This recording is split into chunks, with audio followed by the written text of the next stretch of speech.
زمونږ په دنیوي علومو باندې هم هغه حملې وشولې، خو دیني علوم زمونږ هغې ته زمونږ علما کرامو خپله ملا وتړله او هغه دیني علوم هغوی محفوظ کړو. هغه د مختلف قسم دباوونو باوجود غربت کې او په افلاس کې هر قسمه زما او ستا په روټو په ټکړو باندې او په لوږې او تږې او په تندې باندې هر څه یې وکړو، خپل عزتونه یې قربان کړل، خو قرآن یې چاته پرې نه ښودو، قرآني علوم یې چاته پرې نه ښودل. او په هغې کې الحمدلله هغه علما کرام کامیاب دي چې خپل د خدای دین، خپل قرآن، خپل احادیث، خپل دیني علوم 100% الحمدلله هغه محفوظ دي، منه عن A to Z محفوظ. خپل عزتونه یې قربان کړو، خو هغه یې چاته ورنه کړو. دا ډېره لویه کامیابي ده او د دې واده خدای کړې ده او د قیامته پورې دقرنګې محفوظ. خو لیکن المیه دا ده بر صغیر په هند کې کم د انګریزانو کم سازش او د هغې سازش تحت وی دغه د دیني علوم او د دنیوي علومو تفریقه پیدا کړله. هغه انګریزي علوم، هغه فنون چې کم دنیوي فنون دي او علوم دي، هغه یې زموږ نه واخسته.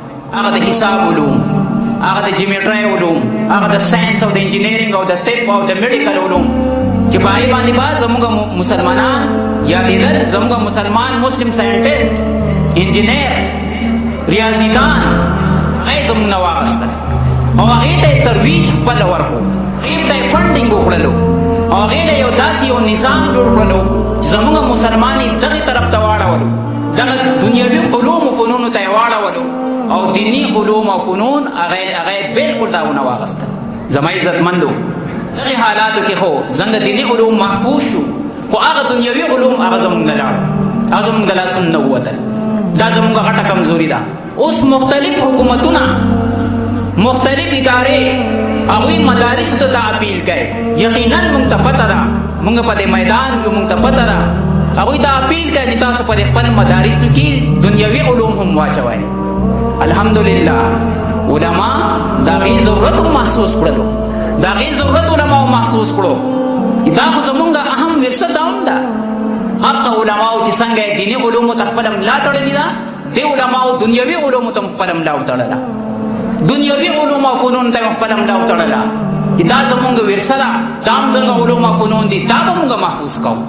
په مدارسو کې الحمدلله نن سبا باقاعده د سکولونو نظام په اعلی معیاري سطح باندې روان دی، ډېر په معیاري سطح باندې. یقینا هغه علماو ته به حیران شئ تاسو چې څنګه طریقې سره هغه د سکول یو معیار ساتي، څنګه طریقې سره هغه د بچي معیار ساتي، څنګه طریقې سره هغه د کلاس معیار ساتي، څنګه طریقې سره هغه د بچي تربیت کوي. حیران بشي ولې قرآني علوم ورسره دي.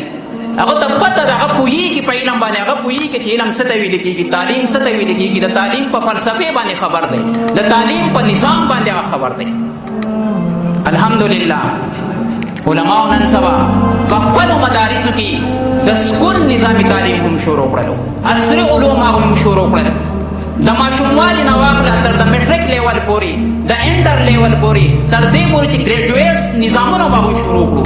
یونیورسټۍ هم مدارسو کې شروع شولې، هغې ته هم ځای ورکړلو چې زمونږ دا بچي دا به یو طرف ته دیني علوم حاصلوي، خو د دیني علومو سره سره چې دی په معاشره کې بهترین خدمت کول غواړي، چې د دوه سره دنیوي علوم بهترین طریقې سره حاصل کړي، چې د په دواړو علوم باندې ګرفت، هم په دیني علوم باندې ګرفت دي، هم په دنیوي علوم باندې ګرفت.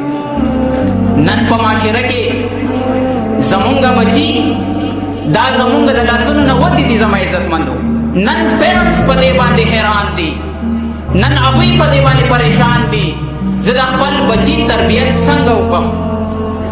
نن سبا پیرنټس له چل نه ورځي د تربیت، نن سبا هغه شانتي تعلیم هم نشته دی چې کوم تعلیمي نظام پکار دی، هغه تعلیم هم نشته دی.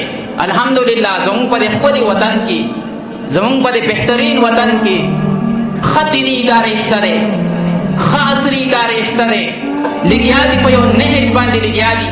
عصري ادارې، سکولونه او دارنګې کالجونه، یونیورسټۍ دا په یو نهج